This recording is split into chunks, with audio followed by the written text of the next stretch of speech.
Hello and welcome to season 4 of ARBinBRIEF. We are starting with our first episode. ARBinBRIEF is a practical video guide on handpicked arbitration issues. My name is Assel Zimmo. I'm an independent arbitrator and a CIR fellow based in Bahrain. And I am very lucky to be part of the ARBinBRIEF team. I'm very excited to moderate today's episode. A few words on ARBinBRIEF. We are a practical video guide where we interview talented and diverse arbitrators in a format as you will see today. Today's episode is how to build your own arbitrator brand. When discussing an arbitrator brand, we refer to the professional reputation, identity, and perception that an arbitrator builds over time with the arbitration community and among parties who may seek their services. The brand is shaped in several factors, which our guest today will cover, including expertise, conduct, personality, and track record. I'm joined today by two amazing arbitrators, Fatma Guney and Aicha Brahma. Fatma is a barrister and a solicitor of England and Wales. She's also a partner at a firm in Istanbul and specializes in international arbitration with a focus on construction disputes, infrastructure projects. Fatma is also an arbitrator and has sat as a sole arbitrator and co-arbitrator. Fatma was awarded the Rizology Client Choice Award in 2024 in the category of arbitration in Turkey. Welcome, Fatma. Aicha has an extensive experience in the enforcement of international arbitral awards and foreign judgment in complex litigation and international and domestic commercial arbitration. Since 2016, Aicha has joined Brahma Advocates from 2018 until today. Aicha has represented Morocco within the ICC International Court of Arbitration, identified for 5 consecutive years as among the world-leading arbitration practitioners in who's legal, arbitration, and litigation. Today, I'm very lucky to have them discuss with us what personal strategies do you need to develop for brand recognition? What would be your advice on building your personal arbitrator brand? What are the challenges to building your brand when practicing outside recognized arbitration hubs? In our case, in Istanbul and in Casablanca, Morocco. So if I can start with you, Aicha, how did you come to become into arbitration? Well, I would say that, thank you very much, Assel, for the introduction. I would say that I came to arbitration from the bottom, if I may say so, because I started actually practicing law in a boutique based in Paris, where I used to do a lot of international litigation, and basically I was enforcing foreign judgments and arbitral awards on the French territory. So this is my first contact with the arbitration. Actually, I never studied arbitration, and I was never within part of a team in an arbitration case. So this is the first point. The second point is that when I decided to move back to Morocco, actually, because, so I spent more than 12 years abroad in France, in the US, and one day I decided to move back to Morocco. And well, as you probably know, the used language, the official language of Morocco is Arabic. And I was very, very self-conscious about my level in Arabic. And I always thought that, like a lawyer, like has to master the language that he or she actually uses before the courts. So I was very self-conscious about my level of Arabic, and arbitration was like a kind of comfort zone for me, because I was in a position to do litigation, like sort of, and like either French or English, which are both my working languages. So this is, I would say, the second point. And well, the third point is that I was rather lucky, because within my jurisdiction, within Morocco, the amount of practitioners in arbitration in general, and especially in international arbitration, is rather small. So when I decided to settle in Morocco, I would say that, like I had the opportunity, and one of the reasons why I would say was kind of the lack of competition. So I was lucky enough. Thank you, Aicha. I know about learning Arabic. Fatma, how did you come to arbitration? Assel, thank you very much for the introductions. Yes, me coming into arbitration, well, I was trained and qualified as a barrister in London, and then cross-qualified as a solicitor there. Then I practiced litigation for a number of years before moving to Istanbul. So my move to Istanbul was around 2011. And I've been practicing since then, international arbitration for 13 years. And I think, like Aicha says, it's important to appreciate that when you're in such jurisdictions, you are able to take advantage of the fact that arbitration may not be a very big concept in that particular jurisdiction, which makes you actually special for that jurisdiction. And I was lucky that my native tongue is English anyway, and I came from a background and jurisdiction which arbitration and the arbitration process is a very familiar concept. So it was very, very good for me, actually, to be working in Istanbul, which back then, 10 years ago, maybe it wasn't so arbitration friendly, but towards the years and as the years progressed, it became more and more arbitration friendly and more of a hub. So I was very lucky, just like Aicha says, to be able to work in a jurisdiction which actually caters and even encourages the use of arbitration and arbitration practices. Thank you. So you shared with us what are your edge in your respective jurisdiction. Can you tell us some of your personal strategies to building brand recognition? Shall we go to Fatima this time first? Sure. So in terms of building your brand and recognition, it may be a very obvious answer, but I would say exposure, exposure, exposure as far as possible.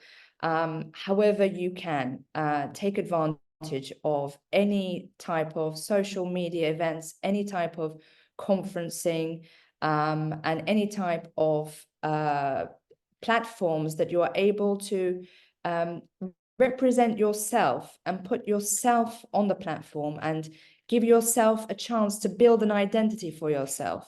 Because with arbitration, it's very important that you are also in the office and you're doing the work and you are understanding the concepts, but at the same time, you need to make time and effort for networking, getting your name recognized out there. If you're going to conferences, don't be passive, be as active as possible, ask questions during the question and answer panel, get yourself known, speak to as many people as possible. So exposure is key. In terms of different types of exposure, like writing articles, I would also recommend that kind of thing. Again, it's also very difficult when you're working in a very busy environment with arbitration cases going on, but if you have the opportunity to work with a partner or a senior in the office and ask them to co-author some articles, I think that would be a very good idea. Thank you, Fatima. Aicha, what are your thoughts? Well, I absolutely concur with what Fatma has said. I mean, exposure is key. Of course, one of the things that I really noticed when I started thinking about my own recognition, if I may say so, was that business cards, for instance, are less and less useful. So exposures in the main, let's not make commercials, but in the main professional social media, I would say is of course key. Attending conferences, as Fatma has just said, is key, is super important. Meeting people, discussing, asking questions, as many questions as you want and as you can, identifying the key persons actually of the field. I really noticed from my humble experience that people are keen to share their experience with like young generations and to give pieces of advice every time. So I would say yes, exposure, attending the main conferences, asking questions, being referenced if possible in the main legal websites. That is again, a solution or a thing to consider. And as Fatma has highlighted, publishing in the main legal reviews actually can also be very, very useful.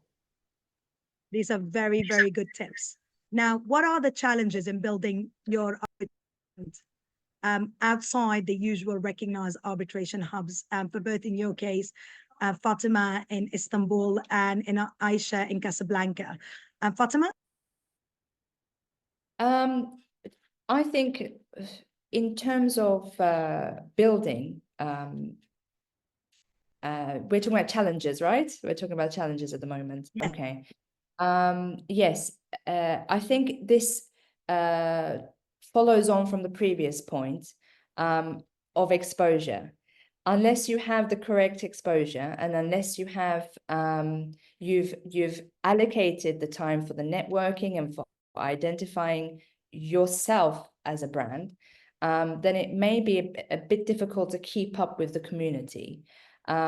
So it's very important to try and keep active within the community.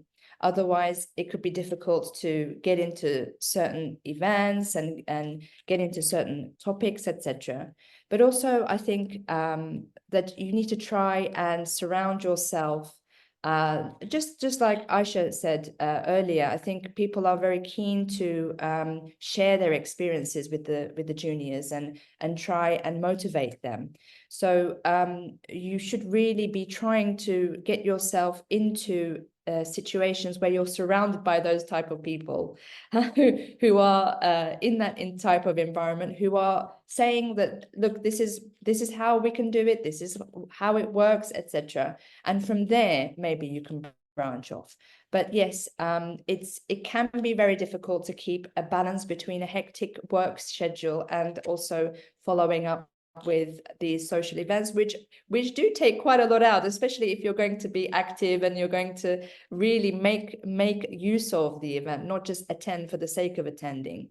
So you do need to psychologically and physically get yourself prepared for you having the time and energy to create your identity and brand. Thank you, Fatima. Aicha, what do you think? Well, I totally share Fatma's point of view. I wanted to add two main things. I'm thinking about this 𝗔𝗥𝗕𝗙𝗏 competition in the field of arbitration, for instance, which is actually like currently ongoing. And honestly, one of my associates actually was a bit, like self-conscious. He was asking me questions. Should I attend? This, for instance, could be an excellent first step. It is an excellent first immersion in in this arbitration field. This would be honestly my first tip. If you are in a position to attend this kind of competitions, it's great. From a Moroccan perspective, like for us, it's a bit complicated to access to this arbitration community. It's a rather small hub, I would say, Casablanca. So the 𝗔𝗥𝗕𝗏 competitions and this sort of events can be great, especially when since it's organized with the universities, and you could get also sponsors. And this leads me to my second point, because when you come from a jurisdiction like mine, as I said, the access to the arbitration community is rather complicated, namely in terms of the costs, because the events actually hardly takes place. They hardly take place in Casablanca or close by. So I understand. I fully understand that it can be very challenging. I remember myself, asking, myself questions like, okay, this year, should I attend Dubai? Should I attend Paris? Should I attend London? So it's very tricky. I understand. You have to pick your battles, okay, very cleverly. As Fatma said, it's not a question of just attending. You have to attend, and then you have to make something out of this attendance. So yeah, choose carefully what kind of events you would like to attend, and ask questions. There's no, simple questions or idiot questions, if I may say so. Every question is relevant, especially when you start.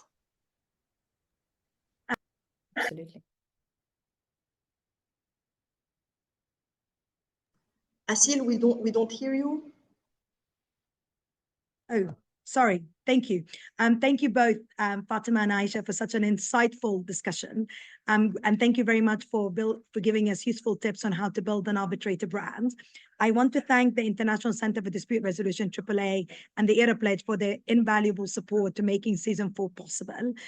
We are also grateful for many of the organizations that market our series, Korean Arbitration, Rising Arbitrator, Istanbul Arbitration Center, the CIARB in both UAE and Taiwan branches, the Nairobi Center for International Arbitration, CAM and CAA, and GTV Wipe and Digital Coffee Break in Arbitration.